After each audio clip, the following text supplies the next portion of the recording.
Muy buenas noches, bienvenidos a El Hilo Negro. Esta noche vamos a conversar sobre las tensas relaciones entre México y Estados Unidos. Ustedes saben la simetría que hay entre ambos países, pues a México históricamente desde el siglo XIX, quizá desde antes, ha llevado la peor parte. Y ahora, recientemente, frente a la incursión norteamericana en Venezuela, las declaraciones de Donald Trump diciendo o señalando que, primero, le cae muy bien Claudia, que es una muy buena mujer, pero que no gobierna México, que está en manos ese gobierno en los cárteles y por lo tanto él ese es su planteamiento, va a invadir y va a tocar territorio vía terrestre para enfrentar a estos cárteles y organismos llamados por ellos mismos terroristas. De tal suerte que hay pues, una serie de tensiones muy grandes, de preocupaciones, indiscutiblemente que una embestida de este tipo va a sacudir al país, a las relaciones internas, la forma de gobierno y muchos otros aspectos. Para entender, tengo el gusto de conversar con Jesús Escobar, que es digamos, un personaje muy importante en el análisis. Si ustedes se meten a internet, seguramente lo van a encontrar. Es una persona que conozco desde hace muchísimos años, desde que fuimos compañeros en Radio Centro, en Radio Red, cuando dabas las noticias desde ese, pues, qué sé yo, hace más de 20 años. Así es que simplemente para decir que no eres un improvisado, querido Jesús, eres una persona que te has formado y estás en un momento muy interesante en tu vida profesional, ayudándonos a entender procesos complejos como el que estamos viviendo. Sin más, Jesús, antes de entrar a la conversación, te invito a ti e invito a la audiencia de ver una cápsula introductoria. Desde el primer periodo presidencial de Donald Trump en Estados Unidos, las relaciones con México han estado marcadas por discrepancias en temas de seguridad, migración y comercio. En su segundo mandato, Trump reforzó su retórica y políticas en contra del narcotráfico y la migración ilegal, incluyendo la designación de los carteles de la droga como organizaciones terroristas. Desde entonces, la presidenta de México, Claudia Sheinbaum Pardo, ha reiterado la importancia de la cooperación bilateral y ha rechazado cualquier forma de intervencionismo, pidiendo respeto a la soberanía mexicana en materia de seguridad y reiterando que los esfuerzos de ambas naciones vecinas deben basarse en la coordinación y no la subordinación. La tensión entre México y Estados Unidos se hizo más crítica tras la operación militar estadounidense en Venezuela, el tercer día del 2026, que culminó con la captura del presidente Nicolás Maduro y su esposa Cilia Flores, bajo cargos de narcotráfico y terrorismo, desencadenando declaraciones encontradas en varios países de la región. El gobierno de México calificó las acciones como una violación a la Carta de las Naciones Unidas y afirmó que la fuerza no debe ser el método para resolver disputas internacionales, llamando a la ONU a intervenir para evitar una escalada. Este episodio ha desatado inquietud diplomática y política, especialmente tras las amenazas verbales del presidente Trump, en las que ha declarado que habrá acciones militares terrestres inminentes en territorio mexicano contra los carteles de la droga.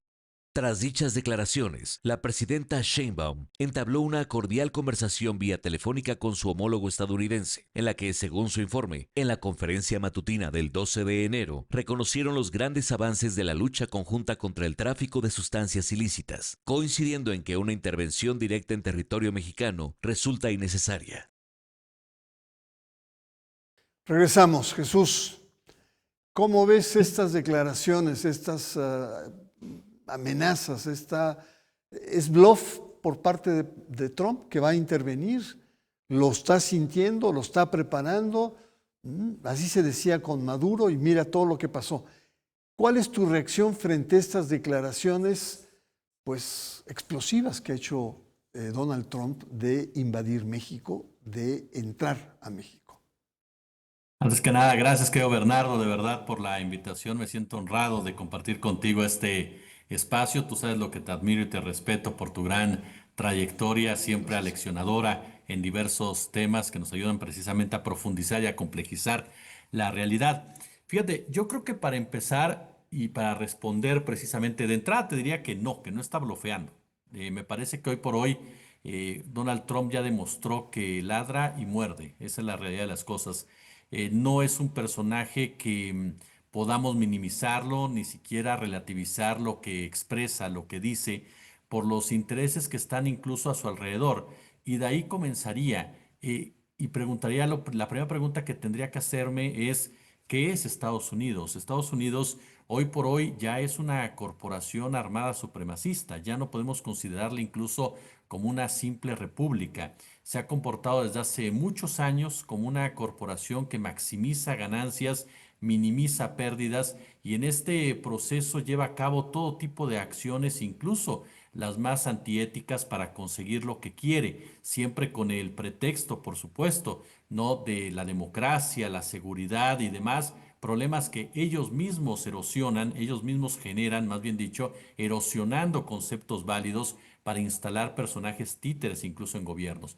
El segundo punto es hacia dónde va Estados Unidos. El maestro César Pineda señalaba, se va a convertir en una dictadura mundial, por lo menos eso es lo que quiere. Y en ese marco entonces no podemos blofear porque el tema para Estados Unidos ni siquiera es la droga, querido Bernardo. La droga es un pretexto injerencista. Lo que quiere Estados Unidos es petróleo y recursos naturales. Y me parece que ahí la doctora Sheinbaum, la presidenta, ha hecho un gran trabajo, pero no sé si llegue a ser suficiente en todo este tiempo que toca todavía tratar con Trump y con toda la presión que está haciendo Donald Trump en nuestro país, porque al final lo que él quiere es que México no se salga de Huacal, que México no tenga convenios con otras naciones que considere sean rivales precisamente a la consolidación hegemónica que lleva a cabo en el hemisferio, pensando en una hegemonía mundial. Entonces, me parece que estamos ante un personaje y una pregunta que sería ya no es si lo va a hacer, sino cuándo lo va a hacer Donald Trump en nuestro país y cuáles serán las reacciones de México, porque estoy convencido, querido, que México no se va a quedar con los brazos cruzados, aprovechando sobre todo dos patas, diríamos coloquialmente, comercio y por supuesto también el aspecto militar, ¿no? Jesús, un aspecto que preocupa también es la narrativa repetida que establece Donald Trump, diciendo la presidenta es muy buena, es una buena persona, pero no gobierna. Quien gobierna es el narco. Lo ha repetido varias veces y no solamente él, sino también diferentes actores políticos y comentaristas. Es decir, se ha dado una narrativa en donde pareciera ser que se justificaría frente a este binomio, ¿no?, de no gobernabilidad y debilidad a la hora de tomar decisiones.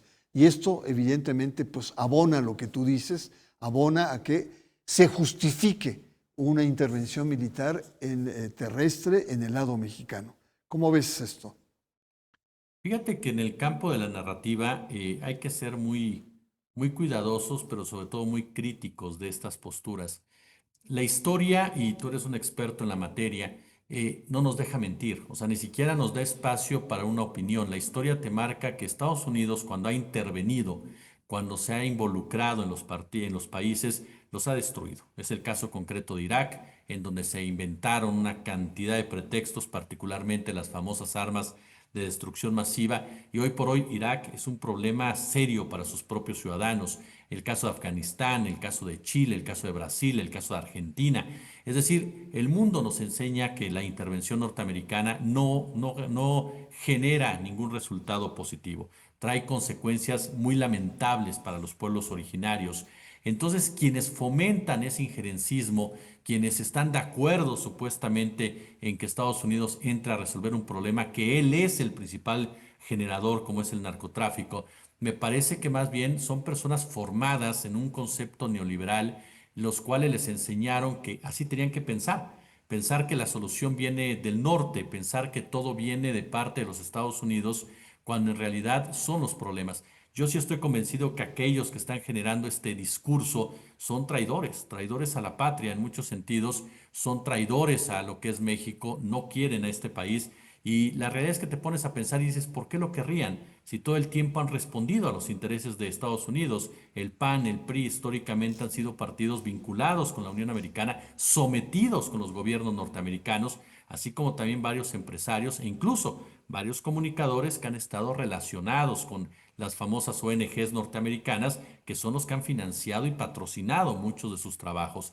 Entonces lo que vemos son verdaderos caballos de Troya, verdaderos personajes como se diría desde antes, personajes vendepatrias que se fingen mexicanos, ¿no? Sí, es muy lamentable que haya este tipo de voces que aplauden o que ven con simpatía una intervención militar norteamericana en suelo mexicano.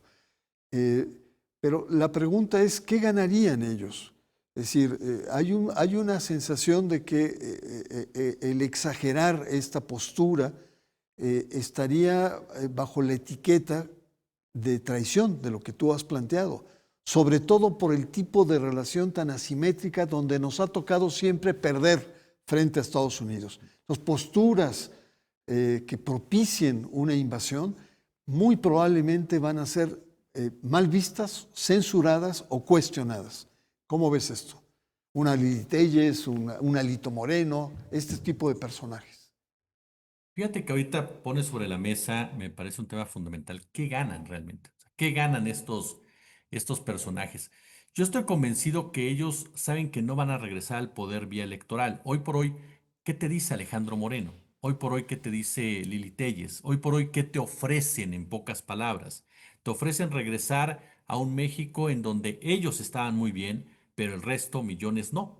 Entonces, en ese sentido, te están ofreciendo literal que votes a favor de su causa para terminar de fastidiarte.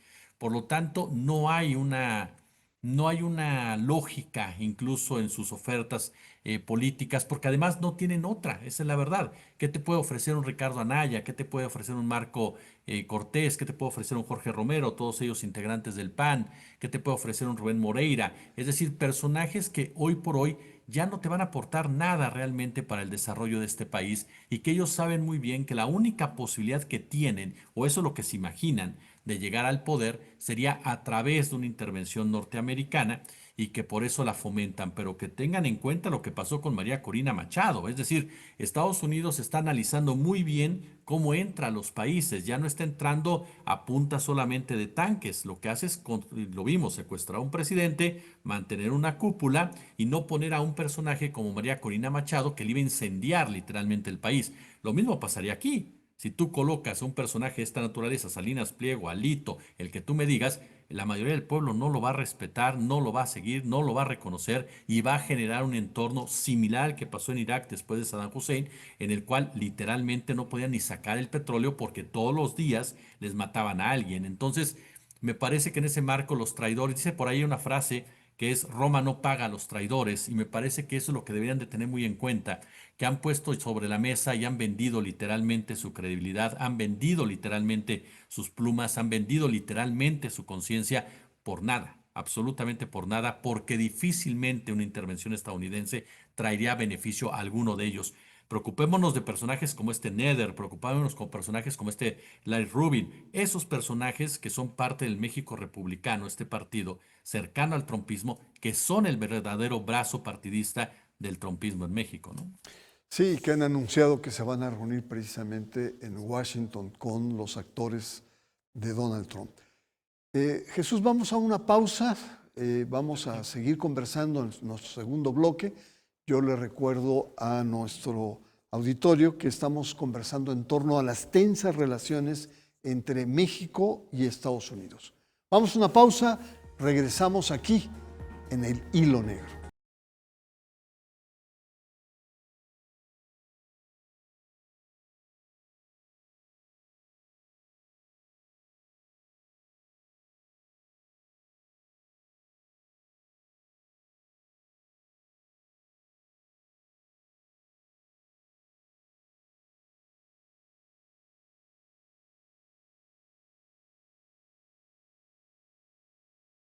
Estamos de vuelta con el periodista Jesús Escobar. Estamos conversando en torno a estas tensas relaciones entre México y los Estados Unidos.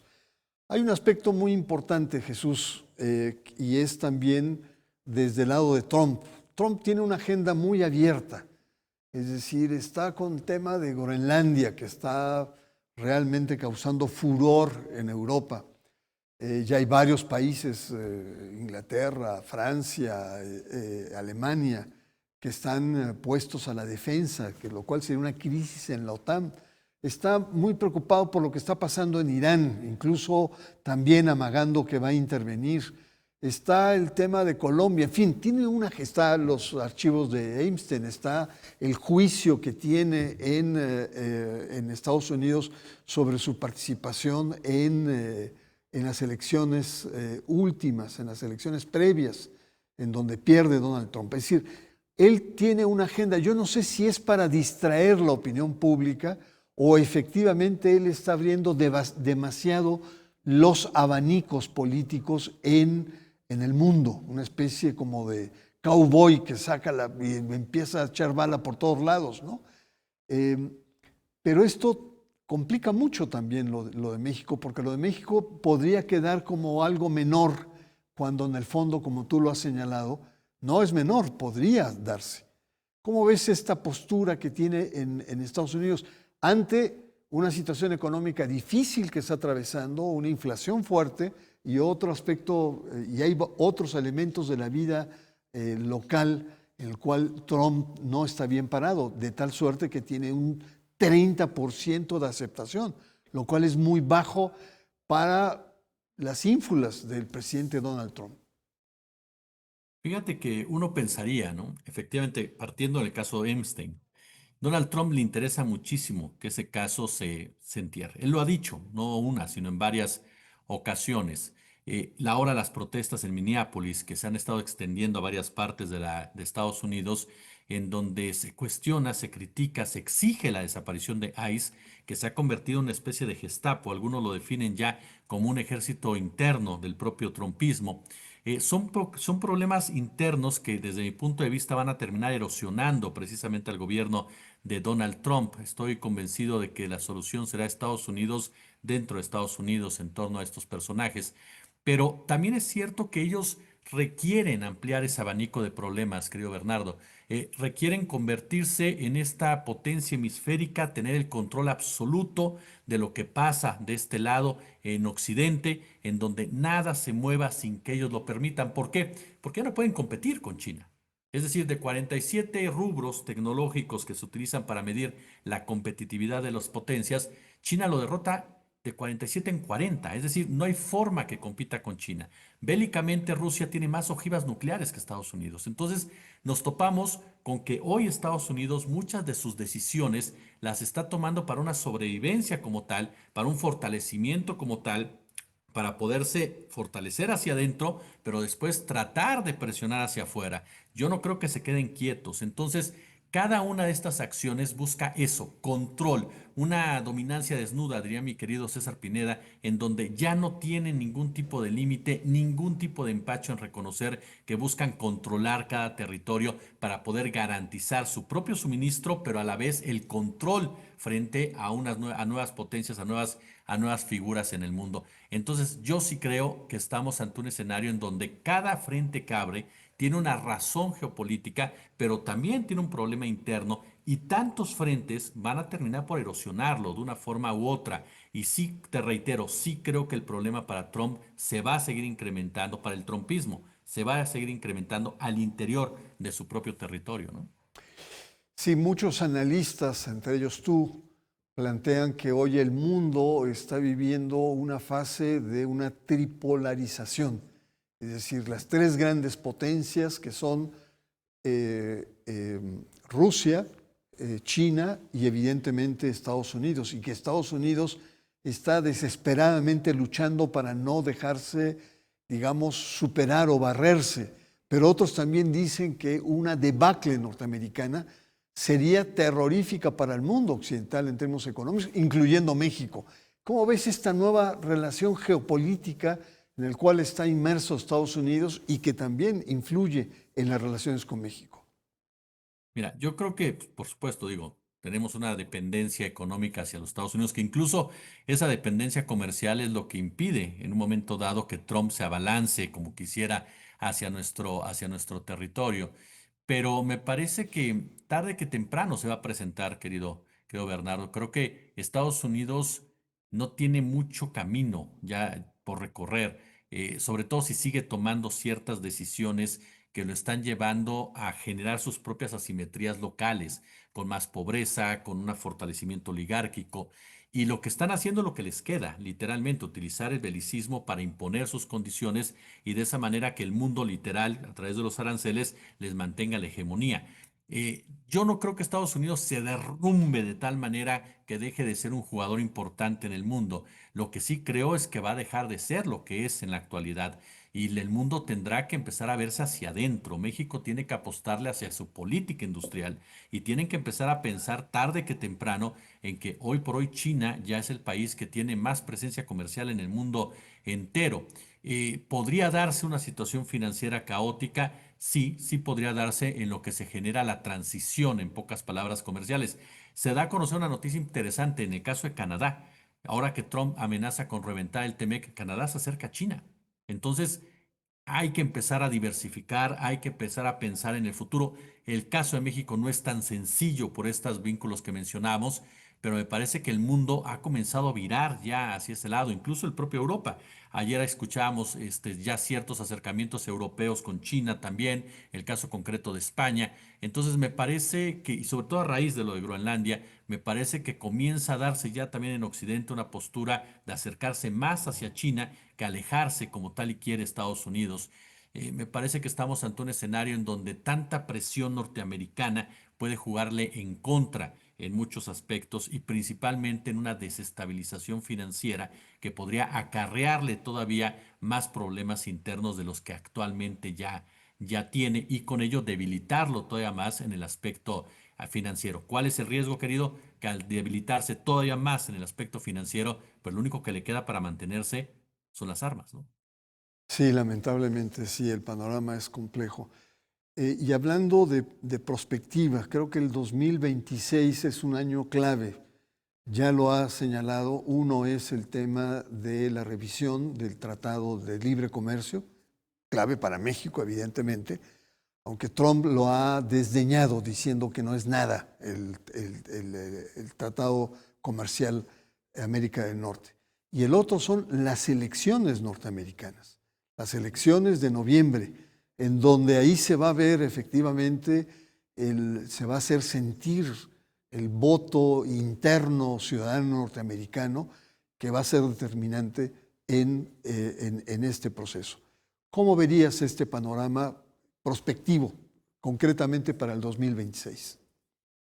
Mira, en el caso del TECMEC, no todavía le digo Telecam, del TEMEC, me parece que lo que opina Trump no es ni economía, es una cuestión política, es una cuestión de que no es que se quiera salir como tal, sino que quiera dar la apariencia de que se puede salir y con ello presionar en la misma negociación. Es parte de su estilo de extorsión. En el caso de las elecciones, pasa también por el caso de MAGA. MAGA está muy molesto un sector por el caso Epstein. Entonces, ese molestia de MAGA puede generarle una derrota total a los republicanos y si no tan abrupta, sí por lo menos perder lo que tienen actualmente, sin olvidar que ya hay republicanos también que no están a favor de lo que está haciendo Donald Trump y que esto ha ido empoderando de una forma u otra a los demócratas, pero sobre todo se puede presentar una demanda ciudadana de tal matriz en donde en estados en donde ganó el trumpismo en la elección pasada, ahora se revierta esta situación, sobre todo en los famosos estados péndulo, en donde está más que claro que hay mucha inconformidad porque no se han cumplido las promesas que hizo Donald Trump de reindustrializar Estados Unidos y de garantizarles mejores condiciones de empleo. Entonces, me parece que esta crisis interna de la cual hemos hablado va a tener un golpe directo en la elección de los Estados Unidos. Por eso Trump también ejerce de cierta manera para tratar de mantener esa base dura, a esa base maga principalmente, aun y cuando las fracturas al interior de la misma pues son más que notables, ¿no? Jesús Escobar, muchas gracias por tu presencia, por tus conceptos, por ayudarnos a entender.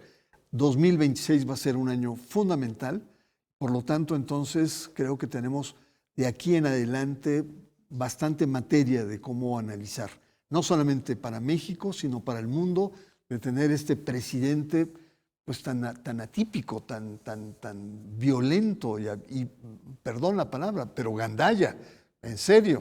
Y eso es muy preocupante.